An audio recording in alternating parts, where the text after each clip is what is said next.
नमस्कार दोस्तों, मैं अतुल तिवारी आप सबका एक बार फिर से स्वागत करता हूं प्रीमियर आधार IAS के ऑनलाइन प्लेटफॉर्म, जहां हम बात करने वाले हैं 14 और 15 जुलाई की समसामयिक की घटनाओं के बारे में। तो चलिए वीडियो की शुरुआत करते हैं और देखते हैं छत्तीसगढ़ की कौन कौन सी समसामयिक की घटनाएं हमारे लिए इम्पोर्टेंट हैं। पहली न्यूज़ ले रहे हैं, ऐतिहासिक उपलब्धि छत्तीसगढ़ के लिए नए 5 शासकीय मेडिकल कॉलेज की स्वीकृति हमको मिल चुकी है और हम अब 5 और नए मेडिकल कॉलेज हमारे छत्तीसगढ़ में खुलने वाले हैं। 250 नई MBBS की सीटों को स्वीकृति प्रदान की गई है। कहाँ पर ये कॉलेजेस खुलने वाले हैं तो याद रखिएगा, जसपुर, दंतेवाड़ा, जांजगीर चांपा, कबीरधाम और मनेन्द्रगढ़, चिरमिरी, भरतपुर, सभी जगह पर 50-50 MBBS की सीटें मिलने वाली हैं। जसपुर जिला, दंतेवाड़ा जिला, जांजगीर चांपा, कबीरधाम और मनेन्द्रगढ़। शैक्षणिक सत्र 2026-27 से इसमें प्रवेश प्रारंभ हो जाएगा। यहाँ की तैयारियां पूरी हो चुकी हैं और 26-27 से इसमें हम प्रवेश में आरंभ दे देंगे, इसमें प्रवेश होने लग जाएगा।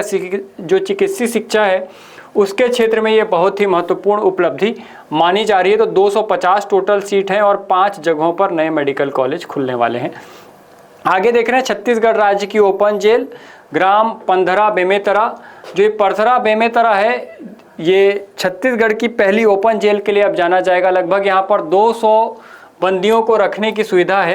दंड के साथ सुधार, पुनर्वास और आत्मनिर्भरता को बढ़ावा देने के लिए ऐसी जेलों का निर्माण किया जाता है। यहाँ पर सुरक्षित आवास के साथ पौष्टिक भोजन, स्वच्छ पेयजल, चिकित्सा सुविधा, मनोरंजन सुविधा और आधुनिक सुरक्षा व्यवस्था के साथ ये जेल खोली जाएगी।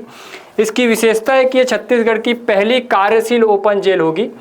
इसके लिए पात्रता है कि अगर किसी बंदी का आचरण अच्छा है, जेल अनुशासन का पालन करता है, सामाजिक पुनर्वास के लिए योग्य बंदी है और कौशल विकास एवं आजीविका प्रशिक्षण में रुचि रखता है, जैविक खेती, बागवानी, गौशाला, डेयरी, मत्स्य पालन, कुक्कुट पालन, कंप्यूटर संचालन, LED बल्ब निर्माण, would craft, tailoring, fabrication, machineries एवं प्लम्बिंग में उसकी रुचि है, तो वो यहाँ पर कार्य में उसको रखा जा सकता है। ये विशेष पहले आस्था कैफे और एम्पोरियम की स्थापना यहाँ पर की जाएगी, जो बंदियों द्वारा उत्पादों का निर्माण एवं सार्वजनिक बिक्री, स्वरोजगार और व्यावसायिक अनुभव का अवसर प्रदान किया जाएगा। तो ओपन जेल क्या होती है, तो सिंपली वहाँ पर कैद के साथ साथ, मतलब सजा के साथ साथ कुछ नई स्किल्स भी सिखाई जाती हैं बंदियों को, जो कैदी होते हैं उनको, इसलिए इसको हम ओपन जेल कहते हैं। तो ये याद रखिएगा कहाँ पर बनने वाली है, तो बेमेतरा परथरा ग्राम में ये बनने वाली है। आगे देख रहे हैं नेशनल और इंटरनेशनल करंट अफेयर्स।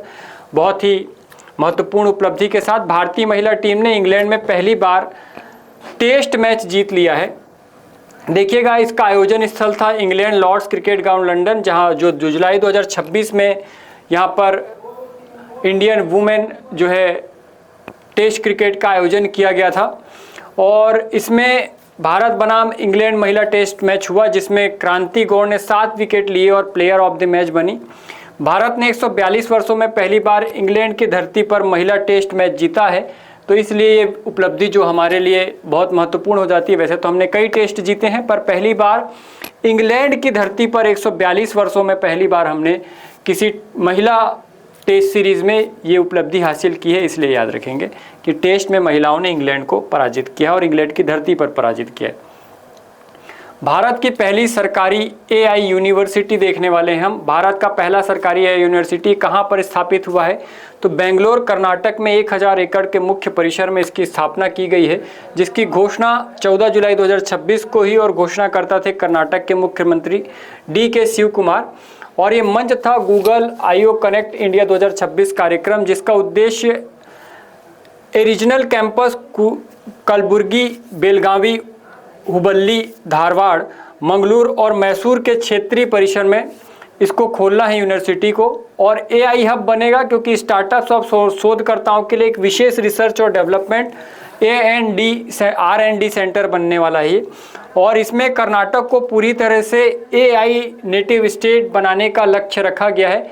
ये सारी चीज़ जो AI जनरेटेड यूनिवर्सिटी है, वो वहाँ पर आर्टिफिशियल इंटेलिजेंस के बारे में हमको पढ़ाया जाएगा और उससे रिलेटेड काम हमको देखने को मिलेंगे। आगे देख रहे हैं, सबसे महत्वपूर्ण ये आपके PSC प्री के दृष्टि से भी महत्वपूर्ण है। 60वां ज्ञानपीठ पुरस्कार जो है वो दिया गया है R वैरामुथु को। ये भाषा या इनकी देखें तो ये तमिल साहित्य से संबंधित हैं और गीत संगीत में रुचि रखते हैं। इनको ये पुरस्कार 13 जुलाई 2026 को नई दिल्ली में दिया गया है, जहाँ पर समारोह में इनको ये सम्मान प्रदान किया गया। याद रखिएगा इनका नाम आर वैरामुथु है और ये सर्वोच्च साहित्यिक सम्मान पाने वाले तीसरे तमिल लेखक हैं। इनसे पहले तमिल भाषा के लिए पी.वी. अखिलन 1975 में और जयकांतन 2002 में इनको पुरस्कार से सम्मानित किया गया। हमारे लिए इनका नाम बहुत इंपॉर्टेंट है, याद रखिएगा आर वैरामुथु। इनको तमिल साहित्य के लिए ये पुरस्कार दिया गया है, जो कि हमारे सभी परीक्षाओं के लिए, आगामी सभी परीक्षाओं के लिए महत्वपूर्ण हो जाता है, तो इसको मिस मत करिएगा, जरूर याद रखिएगा। आगे देख रहे हैं TTF Kolkata 2026 travel and tourism fair 2026, इसका आयोजन किया गया था 10, 11 और 12 जुलाई 2026 को विश्व बंगाल मेला प्रांगण कोलकाता में। और इसकी विशेषता है कि पूर्वी भारत का यह सबसे बड़ा ट्रैवल और टूरिज्म मेला है, जिसमें लगभग 500 प्रदर्शक 25 भारतीय राज्य और 15 देश जो है शामिल हुए थे। इसमें छत्तीसगढ़ ने उत्कृष्ट स्टॉल सजावट के लिए सम्मानित किया गया है छत्तीसगढ़ को, तो ये इसलिए हमारे लिए इंपॉर्टेंट हो जाता है, तो इसको याद रखिएगा। आगे देख रहे हैं यूएनएससी में भारत की अस्थायी सदस्यता जो है 2028-29 के लिए हम अस्थायी सदस्य रहेंगे। मूल मंत्र है इसका Shanti, securing holistic advancement through norms, trust and integrity. तो याद रखिएगा चुनाव की इसकी तिथि है जून 2027 में और प्रतिद्वंदी देश था तजाकिस्तान एशिया प्रांत सीट के लिए, और इसमें हमको सेलेक्ट किया गया है। भारत का ट्रैक रिकॉर्ड देखें तो कुल 8 बार हम सदस्य रह चुके हैं। पिछली बार 2021-22 में हम यूएनएससी के सदस्य रहे थे और इस बार 28-29 के लिए हम अस्थायी रूप से सदस्य चुने गए, तो ये याद रखिएगा। कुछ महत्वपूर्ण और चीज़ें एक बार में देख लेते हैं। जो भारतीय मानक ब्यूरो है के द्वारा देश का पहला रिस्टोरेशन ऑफ मैंग्रोव इकोसिस्टम मानक तैयार कर रहा है, जो कि मैंग्रोव तटीय पारिस्थितिकी तंत्र की रक्षा, सुनामी के प्रभाव को कम करने और जैव विविधता को बढ़ावा देने के लिए इसका मसौदा सार्वजनिक किया गया है, तो ये याद रखिएगा।